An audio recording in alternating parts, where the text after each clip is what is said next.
Hi, everyone. Welcome to another episode of the Thriving Immigrant podcast. Of course, I'm so happy to host you again today. My name is Paul Adeyeye. I'm excited about today's conversation, not just because I have my friend on the call, but because we're going to be talking about something that everybody needs to know about. Interestingly, when I came to Canada 5 years ago, I think my guest is the first friend outside my community that I made, and it's amazing how the relationship has evolved. And now we are still friends even after 5 years. So I'm excited to have Abhinav Bajaj on the call. Abhinav is an insurance advisor, but I'm going to let him introduce himself. But first of all, welcome, Abhinav. I'm so happy to have you. Thank you, Paul. Thank you so much. And yes, it's been 5+ years. We have been, known each other. You are also one of my first friends in Canada. We have worked together. Thank you so much for inviting me on this podcast, which has 30 plus episodes now. Yeah. Uh, so I'm lucky to be, on this show finally. So thank you so much. And I'm happy that you are doing such a successful podcast. Thank you, Abhinav. Thank you. All right, so let's dive into it. First of all, I'd like you to introduce yourself to my audience and tell us about your immigration journey, because I know you've been to different countries. Originally, you are from India, but I know you've lived in other countries. So if you don't mind, you can just introduce yourself and tell us a little bit about your immigration journey. Sure. So, yeah, I belong to India. And, before coming to Canada, migrating to Canada, I had my business in India. I was in construction as well as in trading business. I have master's degree in business from USA. Lived in US for a few years, went back to India, started my own business. Somehow I had a feeling that, I want to go back to North America. So s- somebody told me about this immigration program, Express Entry.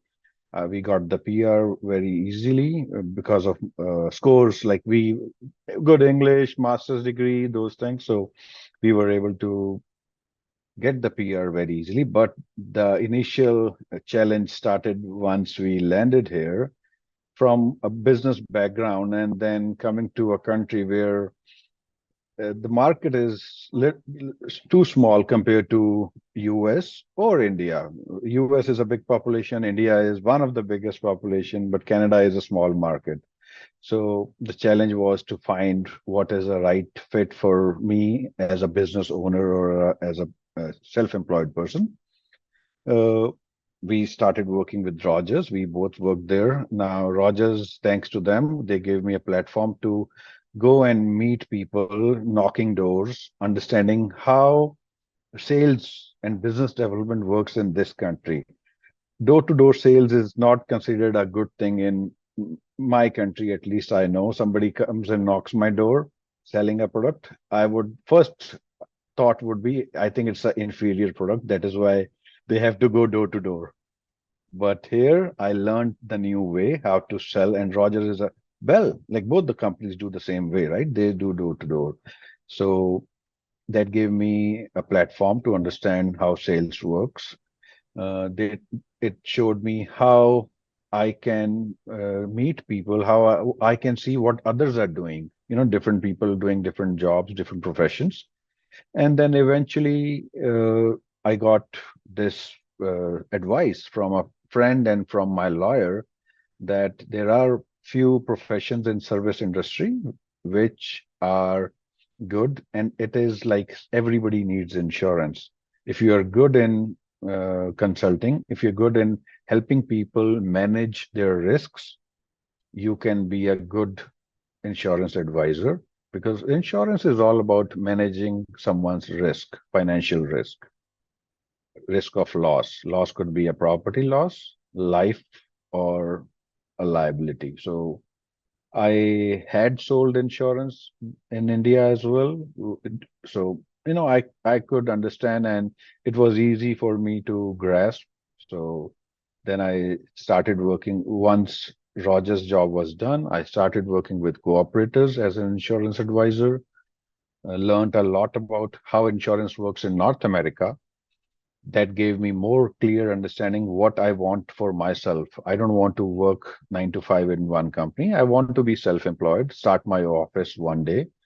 After cooperators, I joined an insurance brokerage as a broker, as a producer, worked there for 2 years. And being a business owner back in India, I had very clear agenda that these are my milestones. Worked for 2 years as a broker. I started my own office, franchisee of Oracle RMS insurance brokerage. So now I am the branch partner of Oracle RMS London North. So this is my journey so far. Oh, thank you so much, Abhinav. And your story is so captivating. It looks like you've only been here for quite a while, but you've done so much in terms of your career growth and what you've achieved in your profession. And I'm really Thank you proud so of much. what you've done. Now, looking at it, you knew what you wanted. And I love that part. Like you knew that you were only going to spend maybe a few years and you're going to become a business owner. Then there's a point that you also raised. I think you raised it casually, talking about the size, the population size of Canada, US, and India. And it's a very, very important factor when it comes to business in any Right, part of the world, because sometimes it's about the numbers. right. And Canada is a unique country in the sense that is the second largest country in the world in terms of land mass, Yeah, and the population doesn't tally. no, not at all. Yeah. So when I see small business owners with fantastic ideas trying to set up a business, I always let them understand that, you know what? You need to do some risk analysis. Like the services you are trying to provide, is it a service that you can provide across the country, regardless of location? Because if you have a business in, let's say, London, Ontario, and Hmm. that business requires like maybe consumable, like you need to deliver it. You can't use the internet to do that. Right, You may need to find out what is the size of the population in that exactly. place. So for me from Nigeria, there's a part in Lagos called Oshodi. Hmm. If I decide to start selling maybe bottled water in Oshodi, Yeah, I can make more volume sales in Oshodi than someone that is selling in maybe a part in Ontario. right. And I know that you also have maybe a city like that in India, maybe Mumbai or New Delhi. I So don't know. all these cities, I'll tell you one thing, the Right. population of New Delhi would be approximately similar to Canada's population. One town is One equal to, town is equal to 40 million. yes, Wow. Yeah, because you guys are over a billion, 1.4 billion. 1.4 billion. So even the point four, Yeah. that's more than the population of US. Ex Yeah, so we are billion people more than US because US is 400 million. I think 300 and something, maybe 360, Yeah. thereabout. So So let's round it off. let's Yeah. round it So up. So even the point four is 10 times the population of Canada. yes, Canada is yes, 40 million. So the yes. point four is 400 million. Oh, wow. So we are like 25 times bigger than Canada. Correct. Okay. So Interesting numbers. exactly. And market is the main reason, insurance, and why I chose, again, it's not that I did research, risk analysis or those things. It just became, by God's grace, I would say, became one of my chosen professions, which has helped me to reach at this position today. But uh, I would say it's all about numbers. And insurance, by opening one office, now I cater to multiple clients of different needs. So it's not one product. I'm selling various products through this Yeah. one's profession. Yeah. Yeah, that's very amazing. The good thing about insurance is a kind of market that almost everyone in Canada needs. Is an interesting product. If you don't have maybe life insurance or health insurance, at least you have car insurance, or you have phone insurance, or you have business insurance. So it's a big market, even though the population is not that large, but at least almost everyone in Canada needs one kind of insurance. It's like tax, man. It's like Everyone has tax. to, It's like tax. Yeah, it's like tax. So the everyone market has is to there. pay.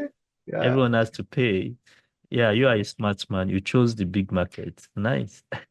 So, when you are buying car insurance, that is one thing. But these days, some people want different add-ons to those car insurance as well. You're buying home insurance, you cannot get your mortgage without home insurance. So some people also say, it's like a forced thing, but it is not forced thing. It is a it's a method to manage your risk. You are a home buyer. Would you want your $1 million property uninsured? And tomorrow, if there's a loss, who will pay that money? So you are managing or we as insurance professionals are trying to manage your risk. Risk. But Right. and insurance is not today's concept. It started from 3rd century BC in India and China when traders used to do trade through Silk Route or through sea routes. That is when insurance started. But I don't want to, get into the series of questions. So we'll continue. I can tell stories when time comes, Yes, I was really interested in that story, but maybe we talk about it another time. for sure. Now, my first question to you would be this. As an immigrant, we've talked about Canada, how big the country is in terms of landmass. It Mhm. looks like to live, depending on the city, but most people will need at least a car to Yeah, commute themselves. And some of us didn't really factor the cost of car insurance into our budget when we were thinking of leaving our countries. mhm. For me, when I came to Canada, my first city where I lived was Brampton. The cost of insurance alone was Excellent. was something else. Yeah, Back in Nigeria, I used to pay my insurance annually. And even right. the annual payment wasn't so significant compared to my earnings. So it was okay. Hmm. It wasn't stressful at all. It was not something to worry about. But in Canada or in Ontario, for example, ca- car insurance is a significant part of your expense. So I'm going to ask you, you are the expert. What are the factors that determine cost of car insurance in a city like Ontario? Do you want to speak to that? Maybe like three, four, five factors? Sure. So, before that, I'll give you some basic background of insurance, like how it works. Insurance is a pool of money where, for example, there are 100 people in a town. They started an insurance thing. They will chip in their money, and tomorrow someone needs insurance claim. They will take money out of that pool. And if there are more people filing a claim, the pool gets depleted. So it needs to be refilled. More premium, more money has to be added by all the 100 people again and again. Maybe the use, the money is being used by only 5 people, but to refill that pool, everyone has to chip in. Similarly, when you compare Canada with Nigeria, India, US, the terms in number of like the cost, because as we said again, population, the more people who are chipping in, the The bigger the cheap. pool gets and the less share one has to pay. When the Hmm. population is small, everyone has to pay a larger share.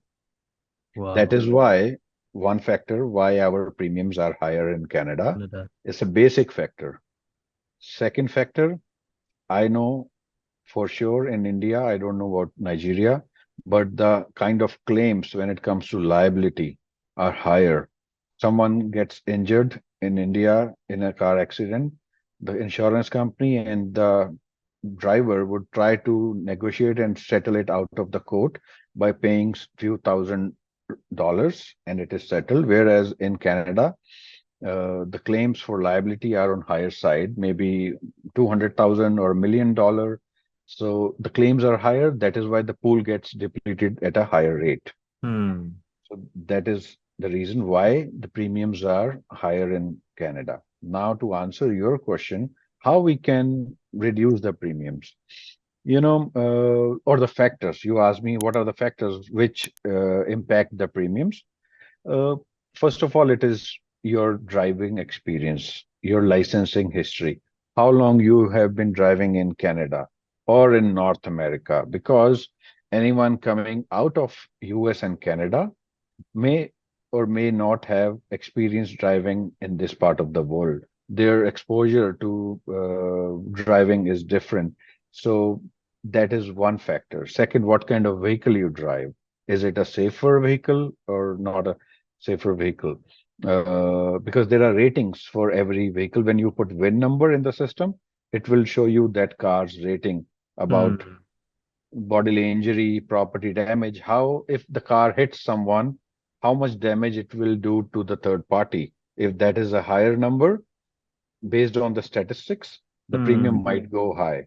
I So, see. so when you decide to buy a car, whether it is a high theft vehicle, especially in today's time, there are brands, I don't want to name one, but there are brands which are stolen more.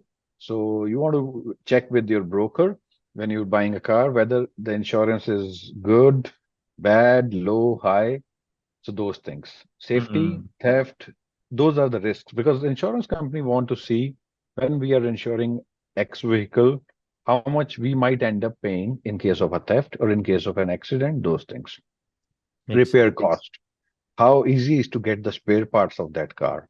If the spare parts are expensive, the insurance would be expensive because insurance companies, they have all the data. Right.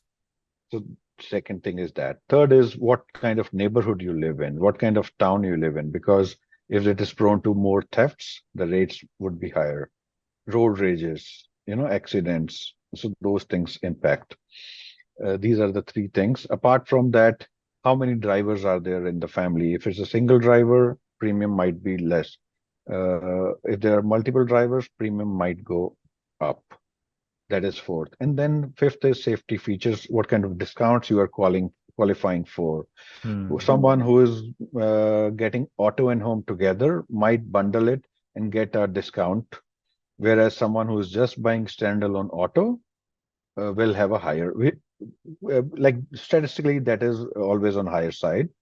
And say winter tires discount. So those safety features, they have additional discounts. Every company has their own underwriting guidelines, and the discounts might differ, but these are very basic things I'm sharing. Well, thank you for talking about that. That was like you took me to school and it was quite insightful. I love how you explained the full concept of insurance because yeah, most of us just say, well, insurance is too expensive in Canada. But I think now that you've explained that unique concept, Yeah, it makes more sense now to me. Like, of course, if you are dealing with a 40 million population, you can't compare with a $1.4 billion, 1.4 billion population. So it makes a lot of sense. Now, true. I have a follow-up question to Mhm. that. Does your driving history in your home country, does it count for insurance? I face this question every day in my job. People will call me and say that, oh, hey, I have back home history and Service Ontario has given me the credit for that. Of course, Service Ontario or Drive Test or the Ontario government allows you to use that driver's abstract to bypass your G2 exam. You gave G1 and you are eligible for full G most of the times. I don't want to say any legal statement, but that happens, and it happened with me as well. With many people, it happens. But when you go to insurance company with your driver's license, they will ask you a simple question: What is your G1 date? What is your G2 date? And what's your G date? Now, I cannot put there that my G date or G1 date or G2 date is the original when I got my Indian license. No, I didn't get that license on because I might not be in Canada at that time. Because, Right. right? Uh, one credit which most of the companies give. Again, I'm not saying everyone, I'm not giving a statement, but most of the companies will accept US driving records. US licensing is also okay.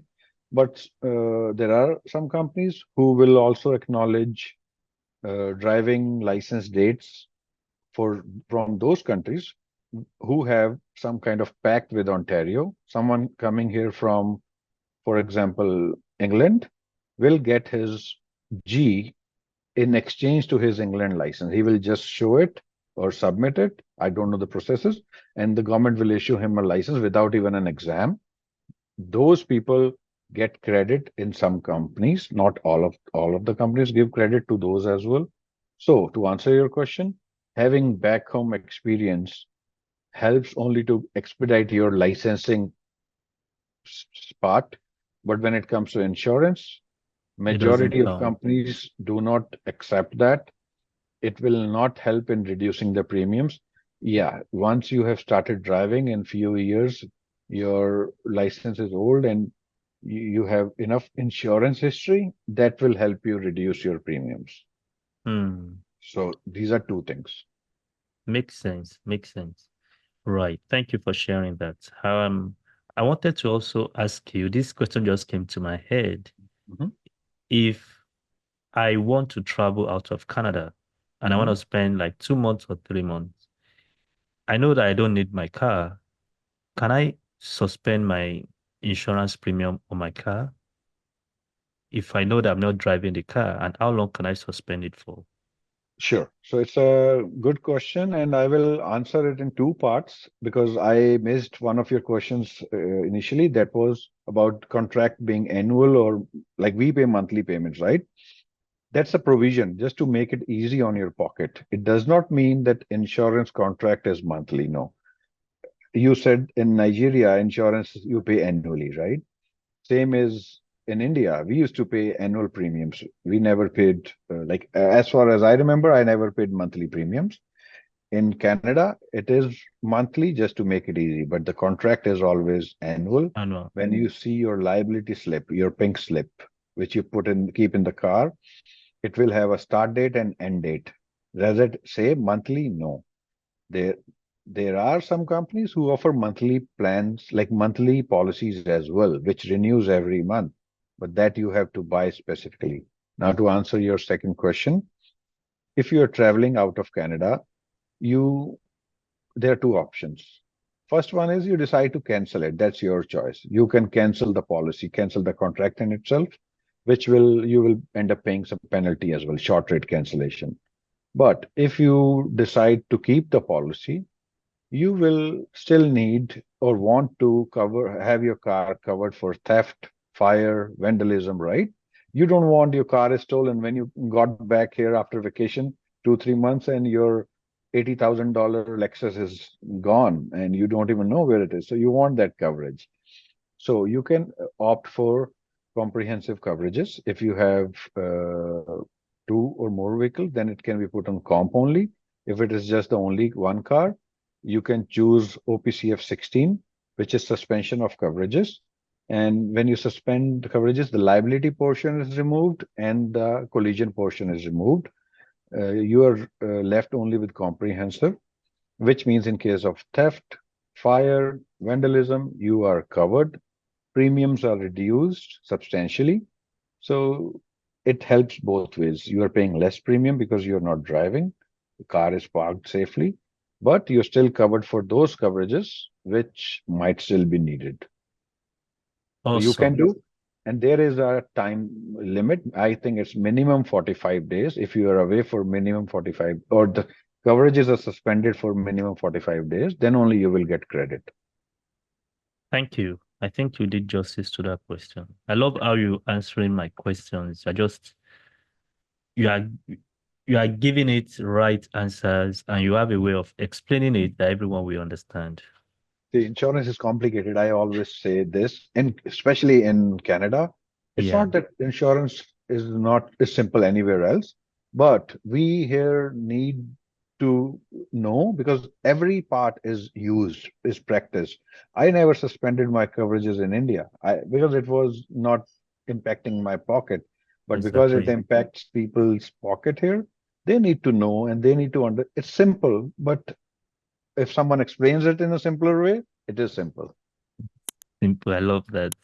Right. So I know there's a lot to talk about, but let's quickly talk about home Yeah. insurance. So Mhm. if somebody is trying to buy his first home, of course, there are different insurance packages when you're trying to buy your home. So what should a new, let me say, first-time home buyer look out for when trying to purchase insurance? And can you speak briefly on the types of insurance?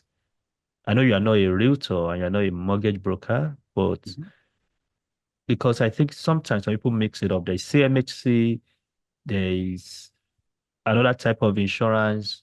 So if you can do justice to that question, like what are the insurance packages someone should be looking out for, and what should the person check for when you're trying to shop for home insurance? Sure. So what one is what kind of insurances are there, right? First question. Now, at a very broad level, top level is general insurance and life insurance. Two insurances. It's called general is also called other than life and then life in Canada. And in life, we will talk some other day. But general insurance, it is again divided in two lines, personal lines, commercial lines. Home insurance, someone's own property, personal house, is again falling under personal lines. Now, in home insurance, there could be different categories based upon what kind of property it is and what kind of usage or occupancy one has. This is my primary home. I live in this primary home. This is homeowner's policy because it's a detached house. If I have a seasonal house, a cottage somewhere else, that will have a separate policy, seasonal policy. If it's a secondary house where I go more often, but not my primary, that will be a secondary house.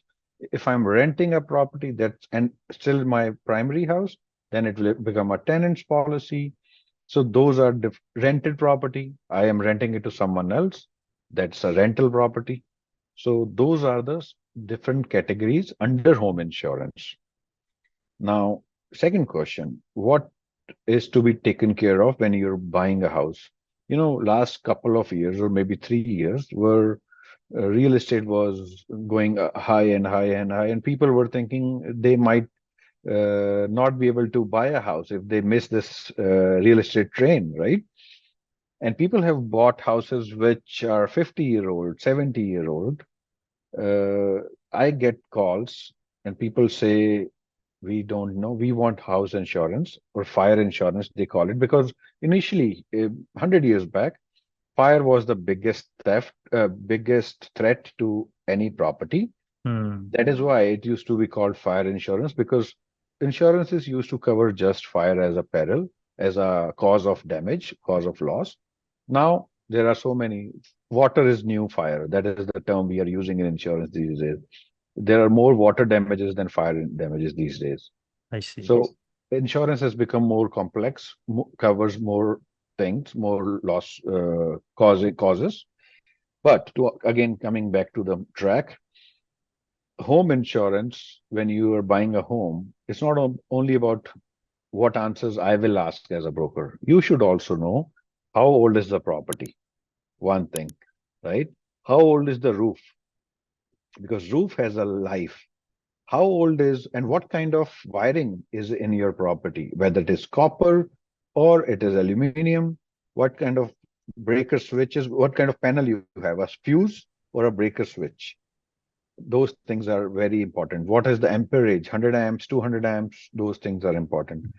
Plumbing, as I said, if water leaks happen, it can cause $100,000 loss to your property. So you need to know those things, and you need to answer those questions to the broker or to your insurance advisor in a clear way, in correct way, because tomorrow, knowingly or unknowingly, you said something. You said you have a copper wiring, but it was knob and tube or it was aluminum. If claim comes, your claim can be declined because you didn't give correct information. How old is your hot water tank? How old is your furnace? People say my hot water tank is rental. I don't know. I understand it's a rental, but still, if it leaks, whose damage whose property it's going to damage? Your property, right? And hot water tanks have a life 15 years, 17 years. They are prone to leakages and they can burst. So you need to Right. know those things. Yeah, so these questions you need to know when you're buying a house. It will help you getting a better coverage. I have seen properties not able to get insurance because they didn't have proper, they were not safe as per today's code, like knob and tube wiring or asbestos in the house or iron plumbing. It's called cast iron plumbing, I guess. So those are reason of decline with many insurance companies. Yeah. Wow. Thank you, Abhinav. You are such a teacher. Like you just break it down, and I And like these it. are simple things. Yeah, these Sorry. are simple things, and I'm enjoying the conversation. You know, some of the things I hear most from people is insurance. They know how to collect premiums. They don't like to pay. Now I'm beginning to understand that sometimes maybe we miss out on some questions. One point, sorry, when you said this is important, when you said people say that insurance doesn't want to pay, I'll add one thing. People rent their basements, people rent their rooms, and they forget or they don't inform the insurance companies intentionally or unintentionally. That is, you know, concealing the information or misrepresentation. Yep. Because if you have a rental space in your property, a second unit, you need to inform the insurance company. They might charge you a little bit extra, but they will cover you for the liability. They will cover you for property damages. And they will cover you for loss of income as well. If something happens to your lower unit, the basement unit which you have rented, was water inside and your tenant has to be evicted until it is fixed, you are losing rental income. Your insurance will cover you. So it is useful if we try to follow the right path. They will pay. Initially, we have to chip in our share of premiums. Yes. Sorry, this Yeah, was my part. yeah, that makes sense. And I thank you for adding that. Does that speak to auto insurance for, let's say, someone buys a car, he claims, no, not that he claims he wants to use the car for his personal use, and at some Mhm. point he decided to start, let's say he decided to start using it for maybe deliveries like Uber, Eats, DoorDash, and all that. Do you Mhm. think the person needs to inform the insurance that I now use this car for deliveries? Yes, and I'll tell you why. Because your primary insurance is through your insurance company. Although I understand Uber, let's take example of Uber because that is the most prominent name in ride sharing. Uber provides their own coverage to the drivers, to the vehicle while the app is on and they are working, right? But now, before answering this, let me ask, whenever you call your insurance agent, does he ask how many kilometers you will drive? Do Yes, it you does. go to do you go to work or you work from home? These two simple questions, right? Why Right. do they ask? They ask you, they want to check your exposure to the road. The car's exposure, the more it is on the road, there are more chances that it will get into an accident, right? Now, let's go back to the answer of Uber. If I'm not driving Uber and I'm just going to my office, which is 10 kilometers, I drive 10 kilometers, come back 10 kilometers, my car is parked otherwise. But when I'm driving Uber, my app is on maybe 5 times in the day, but otherwise I am driving all across the city. My exposure increases. So my insurance company, the primary insurance company, wants to know if I do Uber, so the exposure increases. There are more chances them paying a claim in case of an accident. If it was while during doing Uber, Uber's insurance policy will cover it. But Right. otherwise, you are increasing the exposure anyway. So you need to inform your company. Some companies allow that with some, their conditions. Some companies straightway say, no, we don't allow Uber at all. So you need to look for an insurance company who allows it and covers you during those times. Similarly, You are ride sharing or you are doing delivery. Delivery also is high exposure. You are Mm, going to a restaurant picking up the food, your car is parked, somebody can hit it. People just park it on the road with the blinkers on. So it's high exposure. correct, correct. That makes sense. Yeah, Thank you, Abhinav. It's been a very insightful conversation. I still have like two more questions before I let you go. Let's sure. talk about business insurance. Most people, especially immigrants, immigrants are a very ambitious set of people. When they come to this country, just like you, they work 2, 3 years, then they decide to start doing their own thing. Like everybody wants to get that freedom. Right. Well, I understand that there is business insurance. Do you want to speak a little bit about that? Because Sure. sometimes some of us may not understand this the new climb that we are operating in. And you just feel like, you know what, I've got this beautiful idea. Let me just launch my business. I was speaking with someone, I Hmm. think about 2 months ago, as she she operates a hair salon in Hmm. Toronto. I think she's been doing that business for a long time. She has good customer base. And suddenly there was a need to do some renovation in the entire building. And they just had to ask them to go. Then at that point, our biggest worry was, how is she going to pay her bills? Yeah. Because I think the renovation will even last months. I think about 6 months. It's not just a small renovation, it's a serious renovation that involves the city. So What was it because of any claims, any fire or something? I'm Or not sure. I don't know if there was fire. I'm not sure, but I just saw that she was really concerned about her income. Like Mhm. Mhm. that's a potential income that she has lost. But in our own case, that I think that's an established business. So I Yeah. just wanted to speak briefly on business insurance. What should small business owners, what should they look out for? Like I'm just thinking about starting my business right now. Hmm. And what kind of insurance should I be looking out for? Sure. So see, when it comes to insurance, primarily insurance is same. It covers majorly two things. One is liability and second is property. Whether it is your car, when you do a car insurance, there is insurance which covers your car's property or car's damage.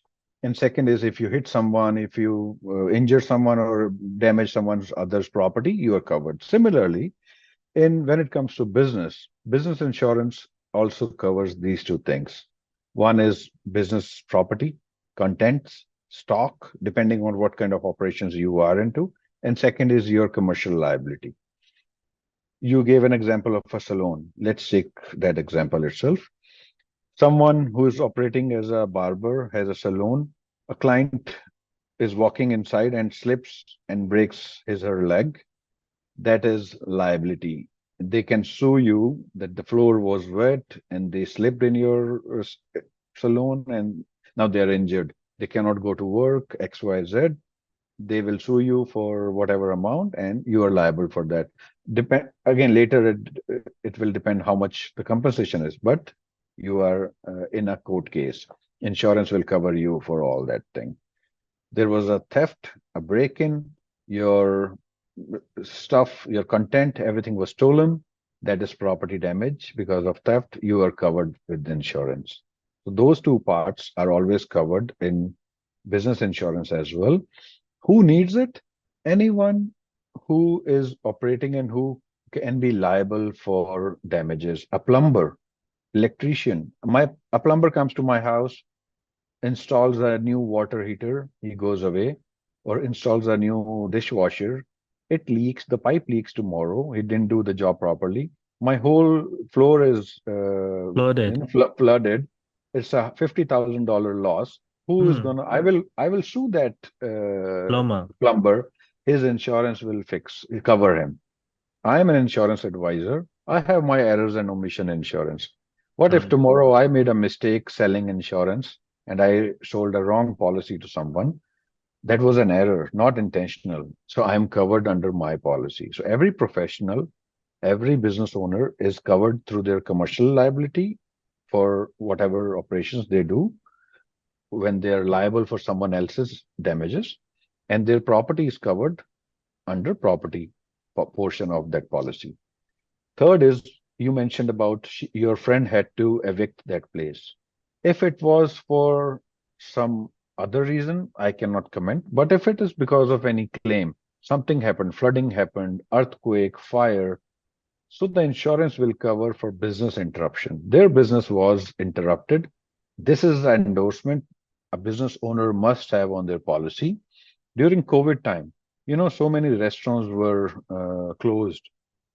If they had proper coverages with all the proper wording, they Hmm. again at that time nobody had ever expected or thought of this kind of thing could happen. Yeah. But today, when I sell a restaurant's policy, a salon's policy, especially where personal, people will come in person, you Right. cannot operate without. I cannot cut your hair without on online, right? I have to be there.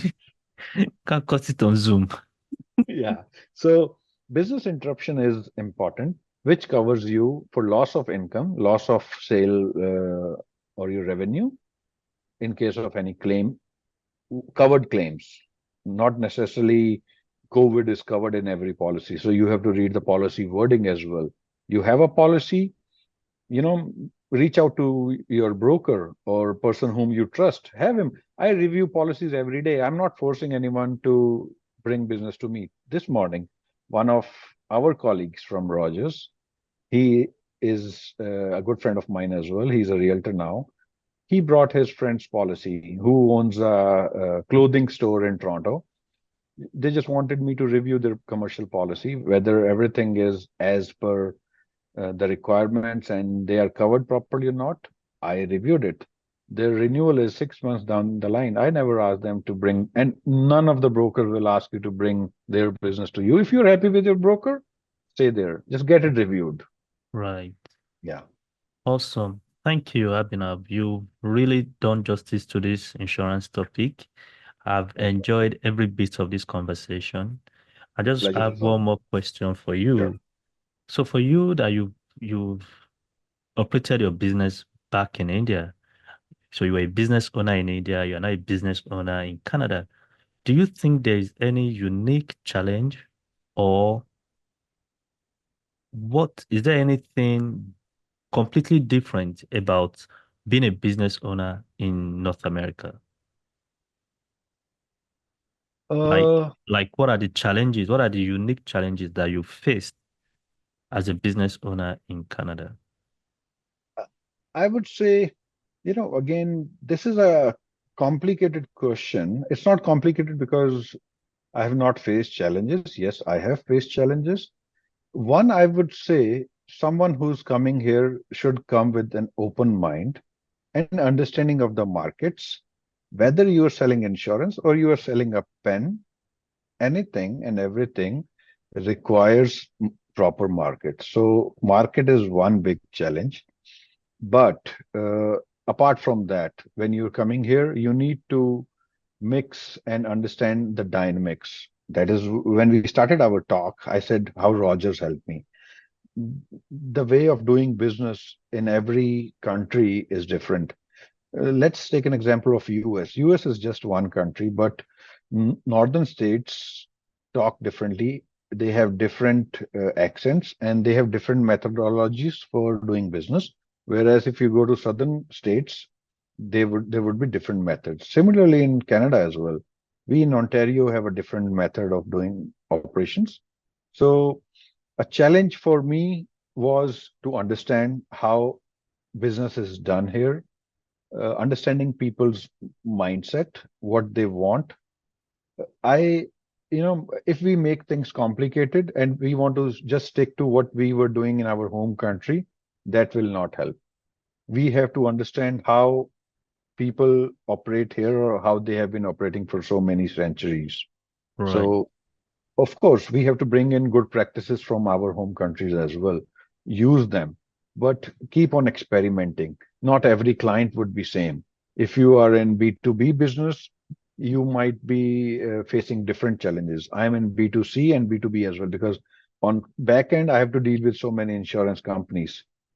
On front end I have to deal with customers. So I'm a mediator, right? So I get to use my skills, people skill. That is the most important thing I would say when you Mm, are in business, any business. So make it simple as possible with people. I would say there is no reason that one will not be successful. amazing. Thank you so much. I was going to ask you another question, but you've answered it. Okay. You've answered it already. So usually I love to ask my guests what is the most powerful piece of advice that they've been given and they would like to share. But I think you've shared talking about being open-minded. And if you have any other thing you want to share and how people can contact you, please go on. Sure. Another thing I would like to share again about, skills and how to is, don't think it is you have arrived here and you have won the race and now it's all success. No, Uh, it is just one lap of your thousands of other races. So don't consider life as 100-meter race. It's a marathon. Just keep on working. It's like riding a bicycle. That's my theory. As long as you are pedaling, you gonna survive. You're Mm, gonna pass on and you will be successful one day. But if you stop pushing, you might fall. So especially in this country where you have so many challenges, financial, psychological, those challenges. Now, how people can contact me? They can call on my office number, 226-667-3353. It's Oracle RMS, London North. Although I can help any client, any person who is looking for insurance within Ontario, anywhere in Ontario. We do all sorts of general insurances, auto, home, business. My inclination and my liking and expertise is more business. I do auto and home as well, but why business? I'm a businessman by heart. I understand various operations. I understand the risks. It's end of the day, it's risk management. So I right. can help. No need to worry that I will make you buy insurance from me. I will give you my best advice. Call is yours. Exactly. You are a consultant. Thank Yes. you, Abhinav, for Thanks to you, Paul. thank you for coming to the Thriving Immigrant podcast. You are a thriving immigrant because I know where you came to this country and you are doing amazingly well, not just for yourself, but for your community. So thank you everyone for tuning in. Till I see you Thank you, Paul. again, stay thriving.